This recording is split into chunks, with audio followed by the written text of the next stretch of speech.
Welcome back, consumers. I said last video, if you commented, you would get a fist bump. And you know what? That's what you're gonna get.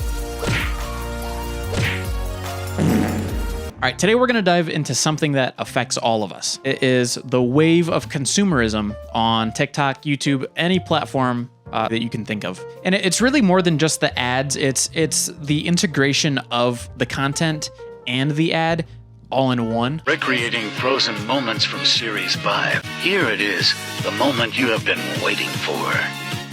Cheers. Let's take a second and do a quick overview just so we can kind of understand where we're coming from. Consumerism is not a new idea. I would be really surprised if you came to this video not knowing anything about what it is. You know, in the past we had TV commercials, billboards, magazines. If you grew up in the 2000s like I did, you know, we had commercials for Zoo Pals, Pillow Pets, and if you were lucky like me, your mom would actually buy a Obama Chia Pet. It didn't work, but I have it. I'll have to dig it out and find it somewhere. And it was fun seeing those commercials back then because they were a lot of fun to watch. We saw that Reese's kid jumping up and down for his REESES Reese's Puffs. Holy shit. But now we've hit a point where it's not fun. It's the worst thing ever. And we cannot stop seeing this kind of stuff on our feeds. I don't know about you guys, but it seems like every 3 to 4 videos for me on TikTok, it's just full of somebody talking in a commercial voice, trying to get me to buy something that I don't need, apparently something that I must have, and it's just gotten worse now. I mean, we have devices that fit in our pockets. They take high quality photos. They can connect us with anybody around the world in seconds. I mean, it's no wonder why we're addicted to them, but it's not good. It's not a good thing. Influencers.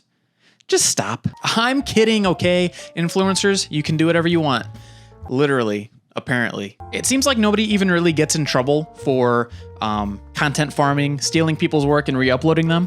This is the literal definition of freebooting. Gross sniper wolf. And so these kids are...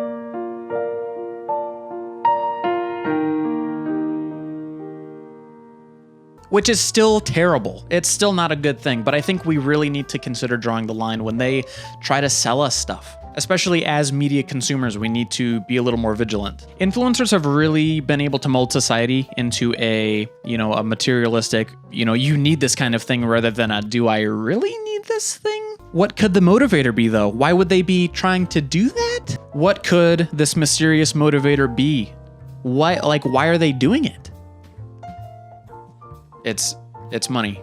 So if we look at TikTok's transformation, it started as Musical.ly or Musical.ly. You could post your silly little dances and then move on. And it ended up being pretty big, but not as big as TikTok. TikTok was also a place where you could upload silly little videos of yourself dancing, but it evolved. It got way bigger than that. Suddenly, every single person is just classified as a salesperson. It seems like every other scroll is just somebody attempting to get me to buy freeze-dried Skittles. Wait, how does TikTok know I like freeze-dried Skittles? That was very rhetorical, but obviously the algorithm knows. Maybe you spent a little too long looking at those freeze-dried Skittles ads, and now it knows that you're interested in them, and it's just not gonna stop showing you them until you buy them. I mean, we all know it, we all love it.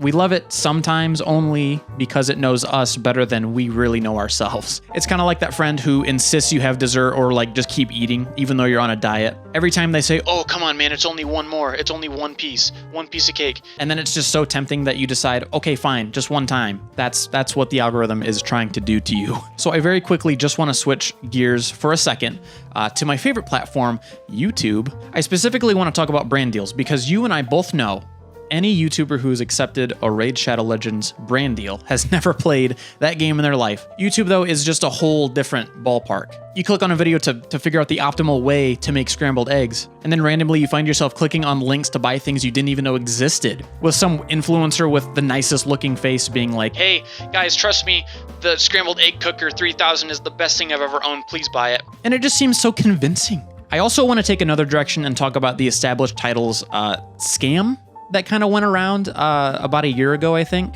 So if you're not aware, Established Titles is a brand that went around to YouTubers pretty much saying, hey, here's our product. We want to pay you to advertise what we got going on. And what they do is they offer plots of land, but not like usable plots of land. It's like 1 square foot. The idea being that you would buy that 1 square foot of land and then they would plant trees, which is super cool. But they made a claim that you could legally then be called a lord or a lady. It turns out this was not the case. You could not just go to your bank and say, hey, put lord on my card. And a ton of YouTubers were using this as one of the main selling points to establish titles. It was actually working enough to where I was considering purchasing just 1 square foot plot of land in Scotland just so I could be called a lord legally. Of course, like I said, it was not legitimate. You can't do that. I could not be Lord Stephen.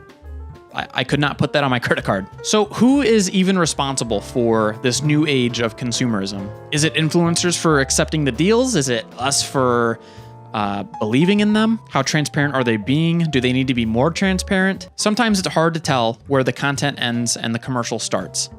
Recognizing marketing is really difficult, but ideally we as media consumers are kind of the ones who need to take the initiative. We need to understand and recognize when somebody is trying to sell something to us because of financial gain rather than because they actually enjoy the product. I've basically trained myself at this point, with how long I've spent on the platform, to recognize a segue from a mile away. And it's always crazy to see that hike in the YouTube timeline when people are trying to skip an ad mid-video. Another thing that I've actually just considered while writing this is what happens to a kid's brain in this situation. When I was a kid trying to watch SpongeBob and it faded to black and that kid was jumping around eating Reese's Puffs and like dancing with it and shit and singing that bomb ass song, like we knew that that was a commercial. We knew that that was just an ad for something. It was really easy to tell. Now, if SpongeBob was on the screen jumping around singing a bomb ass Reese's Puff song, I would have begged my parents to buy Reese's Puffs. And that's what I want to go back to. The content blends with the ad. It's harder for them to understand when something's being advertised to them rather than it being a blatant ad. And not even to mention when it comes to ad and content like meshing and blending together, I feel like personally it would just give a child more materialistic views. Just because from their perspective, they're being told from somebody that they need to buy something or they need their parents to buy them something. The kids are just super duper impressionable. And we need to tread super lightly when it comes to that. If anything, just better transparency would just do some good on the creator's part. And I just thought about this. I use AdBlock. Myself personally, I use AdBlock on almost every device, and especially YouTube Premium. So considering that, I'm not even sure I know the full extent. And I don't want it to be thought that I'm trying to shame anybody for just trying to make a living. You know, it pays the bills. It really does. There's just a right way and a wrong way, and I'm just trying to point out the wrong way. There's a couple things I think we could all do to be a little more educated when it comes to trying to figure out what's an ad and what's not. Look for the advertisement tag that says the post is sponsored. Does it sound like that person is trying to sell you something? I mean, if it does, then it's very likely that person gets some kind of commission for you buying the product. And we really don't need to be buying things for the sake of just buying things. I mean, studies have shown when you're on the internet and you're buying things, adding things to your cart, you get that boost of dopamine. And we all love dopamine. I mean, it's like the happy chemical in your brain or whatever, right? But buying things is just not the way to do that. I now feel like talking about degrowth. So it instead focuses on the reduction of consumerism and the promotion of sustainability. Basically, buy less things, buy only things you need, and be more sustainable. The more things that we buy, it's very likely that we'll just end up throwing it away eventually, especially when it comes to impulse purchases. It's really important to take a minute, think about your purchase, think about if you really, really need it. If you don't, maybe don't buy it. It's really important to be proactive to be able to distinguish ads from content. At the same time, remember what I said earlier? I use AdBlock on like all of my devices, and I barely see ads on just regular websites. If you don't have AdBlock, I highly suggest you get it. It's not gonna get rid of every single ad, but it's definitely gonna do some good. So this is the end. Allow me to summarize for you. Consumerism, advertising, it's a lot. It's a lot to handle. It's a lot to figure out. We've grown into people who are just being advertised to nonstop. It'll never stop. As long as there's money to be made, it will never stop. But I'm talking about you, this person watching the video right now. We can stop. The regular people, they're just like us. They're just salespeople. They're just trying to get a bag, and it's totally understandable. But to be able to distinguish what's an ad, what's not, somebody disclosing that they're getting paid for liking something, we can do things to prevent seeing those people's content and support the people who actually enjoy promoting the products that they promote. As long as you don't fall for all those marketing tricks that they use on you, you'll be in good hands. All right, I'm gonna go scroll on TikTok.